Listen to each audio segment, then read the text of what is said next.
My only trip ever to Latin America was led by Fred Mills. And if you all know Henry Mills, Fred is Henry's father. And he just got back from a trip from Venezuela where he's learning that people are actually doing this idea of the Harvest Collective in mass all over Venezuela, and it's transforming their economy, and it's transforming the idea of democracy. And that's really ultimately what we think this is capable of. We're going to bring up Fred Mills first to talk about this project in Venezuela, give you guys a little bit of an idea.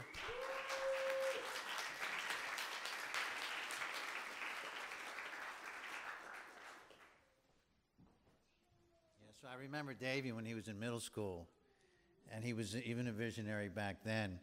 And one thing that's happened to me as I've been reading all the emails coming in during the Pick Up America was that I was doing a lot of theoretical work, teaching philosophy at Bowie State, and David was having his vision with feet on the ground. So when I read an email that he was thinking about the Harvest Collective, I said, wow, let's talk, because I just got back from Venezuela. I can share with you something that you haven't seen in the news that's going on that's very positive in Venezuela. And it's called agro-ciudad. It's a project where there are currently 26,000 agricultural production units in the cities. And by this I mean in backyards, rooftops, parking, areas that were formerly lots, and in schools too. And I had the opportunity to visit about 18 different agro-ciudad sites. And I'll just share with you briefly what I saw at 3. One was a school, it was an elementary school in a place called Pastura, it was in Caracas. And I come into the school, and inside there's vegetable gardens, because this is open, the center of the school is open to the sky. And on the rest of the grounds, there's ornamental plants. And what I noticed was that there was a group of college students there, and they're called brigadistas. They're studying agronomy, and they devote 4 hours a week to the school training the students. And then there was the Club de Abuelas, which means the grandparents club, and they were there also when we arrived, but it was a 12-year-old who gave us the tour. And so there was this, not only they were producing food for the community, but there was a social dimension to this, was that there was this collaboration and sense of family that we found at this school. The other site we visited was in a place called Antimini. This was 5 families that had formed a cooperative.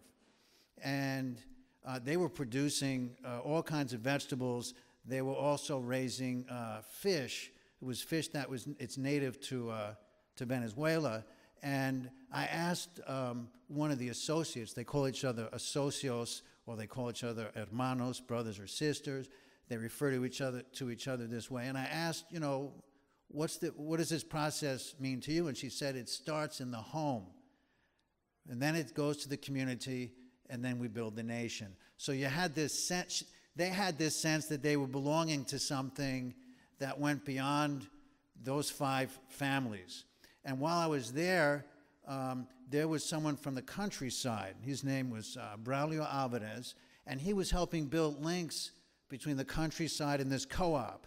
And that link was that what they call the excedente, the excess food, after the associates of the co-op and their families, after there's enough production for them, the so-called excedente, the excess, is sold at what they call solidarity prices, 40 to 60% below the private market.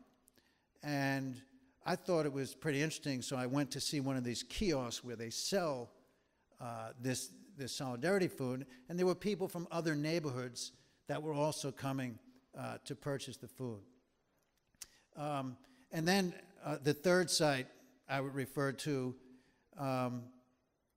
so, you know, we visited the school, we visited these 5 families, and then we went to a collective. It was called the Alexis Viva Collective, and we went to the community radio station. And there was a 20-year-old leader of this co-op, And I was kind of impressed.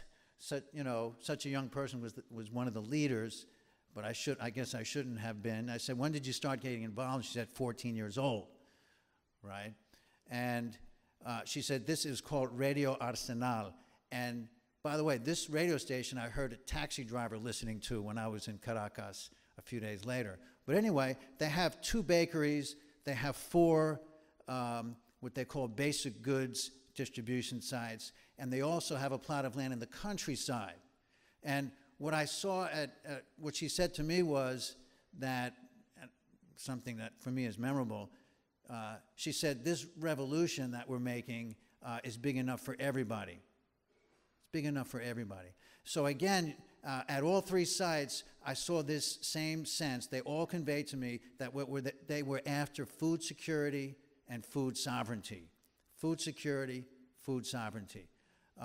And so these 26,000 sites cover 116,000 people.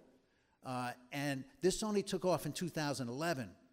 So now it has input, it has support directly from the government. And the inputs are the brigadistas, the college students get a stipend. Then there are advisors that come from a government foundation, and they help with what's called vermiculture, which is organic inputs and fertilizers and seeds. And so they do have this direct government support, these inputs. So I just wanted to share with you that I came away finding that this was an economic process because they were able to sell this stuff way below market. It was a social process because there was a sense of community and cooperative values. And I think, for me, it was a moral or ethical type process because of the way people treated each other, the kind of respect and love that they showed to each other. And I know this is going to be a unique project here in Maryland, take on its own characteristics, but I saw what was possible, and I support this process here.